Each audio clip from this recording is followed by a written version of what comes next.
다 함께 사도신경으로 신앙 고백하면서 8월 1일 새벽 기도회를 하나님 앞에 올려드리겠습니다.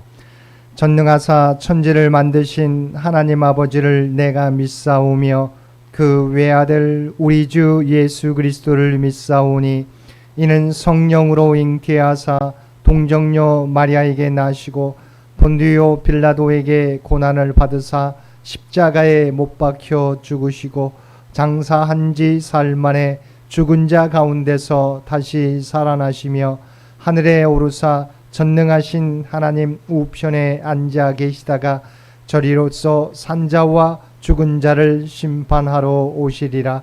성령을 믿사오며 거룩한 공회와 성도가 서로 교통하는 것과 죄를 사하여 주시는 것과 몸이 다시 사는 것과 영원히 사는 것을 믿사옵나이다. 아멘. 우리 다 함께 찬송 312장 함께 찬송 부르시겠습니다. 찬송 312장입니다. 너 하나님께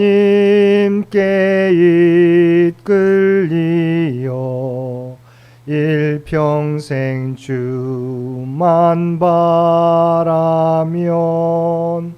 너 어려울 때 힘주시고 언제나 지켜주시리.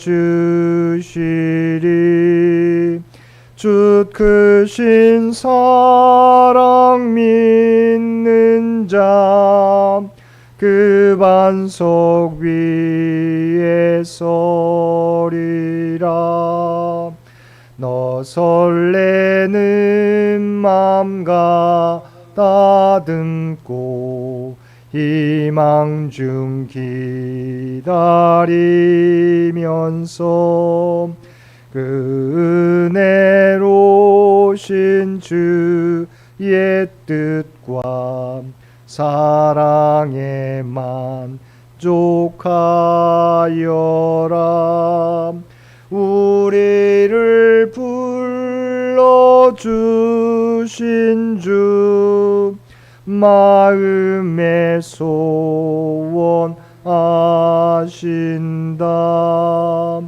주 찬양하고 기도하며 내 본분 힘써다하라.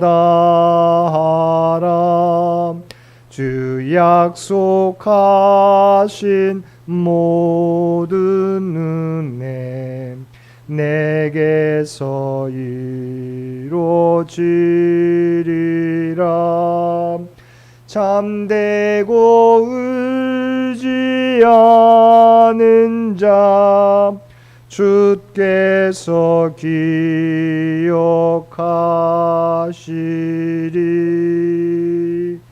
아멘.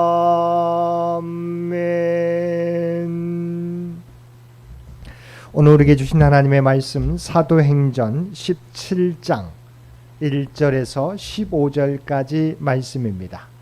사도행전 17장 1절에서 15절까지 말씀입니다.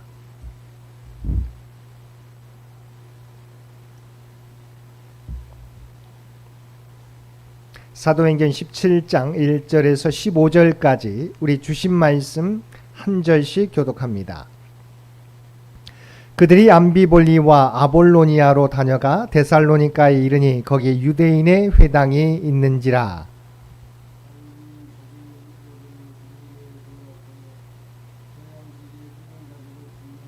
뜻을 풀어 그리스도가 해를 받고 죽은 자 가운데서 다시 살아나야 할 것을 증언하고 이르되 내가 너희에게 전하는 이 예수가 곧 그리스도라 하니.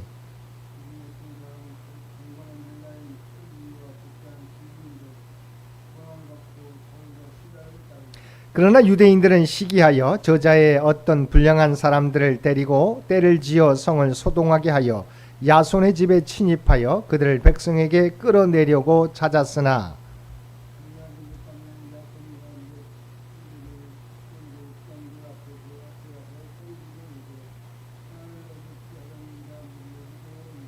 야손이 그들을 맞아들였도다. 이 사람들이 다 가이사의 명을 거역하여 말하되 다른 임금 곧 예수라는 이가 있다 하더이다 하니 야손과 그 나머지 사람들에게 보석금을 받고 놓아 주니라.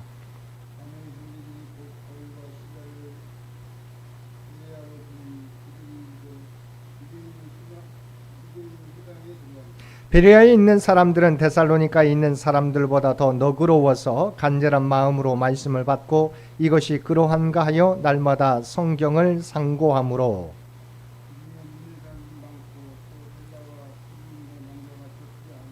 데살로니가에 있는 유대인들은 바울이 하나님의 말씀을 베레아에서도 전하는 줄을 알고 거기도 가서 무리를 움직여 소동하게 하거늘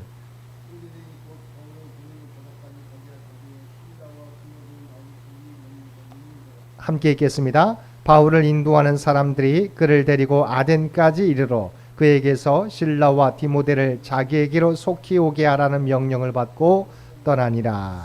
아멘. 오늘도 새벽을 깨우고 말씀과 기도로 화요일 하루를 시작하는 우리 모든 성도들 가운데 하나님의 놀라운 은혜가 언제나 함께하여 주시기를 주님의 이름으로 간절히 축원드립니다. 오늘 본문은 제2차 전도 여행 중 마게도냐의 데살로니가와 베레아에 있었던 복음 전도의 내용입니다. 빌립보 사역 도중 투옥되었다가 명예롭게 풀려난 바울 일행은 빌립보에서 남서쪽으로 약 160km 떨어져 있는 데살로니가에 이르게 되었습니다. 1절에 보면 바울과 실라는 빌립보를 떠나 암비볼리와 아볼로니아를 거쳐 데살로니가에 이르렀다고 나와 있습니다. 여기서 암비볼리와 아볼로니아는 빌립보와 데살로니가 사이에 위치한 작지 않은 도시들입니다. 그런데 바울 일행은 이 두 도시에 오래 머물지 않고 바로 데살로니가로 갔던 것입니다.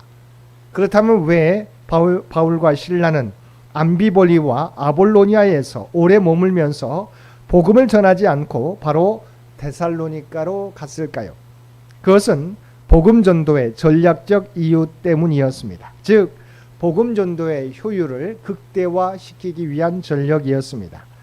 데살로니가는 당시 마게도냐 지방의 바로 그 지역의 주도로서 정치 지리적으로 매우 중요한 도시였을 뿐만 아니라 인구도 다른 도시들에 비해 월등히 많았습니다. 그래서 로마의 정치가 키케로는 말하기를 데살로니가는 우리 로마 제국 영토의 심장부다라고까지 말하였습니다. 이는 그만큼 복음 전도에서 큰 효과를 기대할 수 있음을 의미합니다. 성경학자 윌리엄 바클레이도 데살로니가 복음 전도와 관련하여 다음과 같이 말했습니다. 즉 데살로니가에 그리스도교가 온 것은 매우 중요한 사건이다. 아드리아 해로부터 중동에 이르는 로마의 간선 도로는 에그나티안 도로라고 불리어졌다. 그런데 데살로니가의 중심가는 이 대로의 일부이다. 만약에 그리스도교가 이 데살로니가에 굳건히 뿌리 내리면 그리스도교는 이 도로를 따라 동서로 퍼져서 그야말로 하늘나라에 이르는 본도가 될 것이다라고 하였습니다. 바울 사도도 이 데살로니가의 정치 지리적인 중요성을 잘 알고 있었습니다. 그래서 빌립보나 중간 지역에서 머뭇거리지 않고 곧장 이 데살로니가로 달려와서 복음을 전파함으로 데살로니가를 유럽 전도의 전초 기지로 삼고자 했던 것입니다. 본문을 보면 바울은 다른 지역에서와 마찬가지로 이곳 데살로니가에서도 안식일에 유대인의 회당에서 복음을 전했습니다. 2절에 보면 바울이 세 안식일에 걸쳐 유대인의 회당에서 성경을 가지고 강론했다고 기록하고 있습니다. 바울 사도가 성경을 근거로 그리스도의 죽으심과 부활을 증거한 후 사람들로 그리스도를 믿도록 권함으로 경건한 헬라인의 큰 무리와 적지 않은 귀부인이 믿게 되었습니다. 그러자 바울과 실라가 전하는 복음을 시기한 유대인들이 바울과 실라를 잡으려고 하였습니다. 그들은 자기들의 종교인 유대교를 믿던 많은 헬라인들과 귀부인들이 그리스도교로 개종을 하자 그리스도교에 대해 시기를 한 것입니다. 그래서 거리의 불량배를 동원해 야손이라는 사람의 집을 급습하여 바울과 실라를 붙잡으려고 했습니다.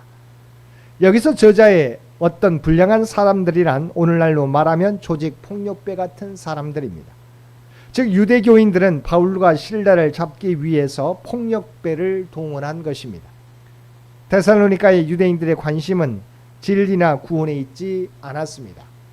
그들에게 목표가 있다면 오로지 자기들의 종교와 기득권을 지키는 것이었습니다. 그래서 그들은 하나님과 거룩을 운운하면서도 폭력배를 동원하여 자기들의 뜻을 이루고자 했던 것입니다. 바울과 실라를 잡기 위하여 바울과 실라가 머물렀던 야손의 집에 갔던 유대교인들은 그들을 찾지 못하자 야손과 그 형제들을 끌고 데살로니가의 읍장에게로 가서 그들이 로마 황제에 대하여 반역을 선동한 자들과 작당하였다고 고소하였습니다. 이는 예수 그리스도를 하나님의 나라 왕으로 증거한 바울과 실라를 로마 황제에게 반역하도록 선동한 자들로 모함한 것이었습니다.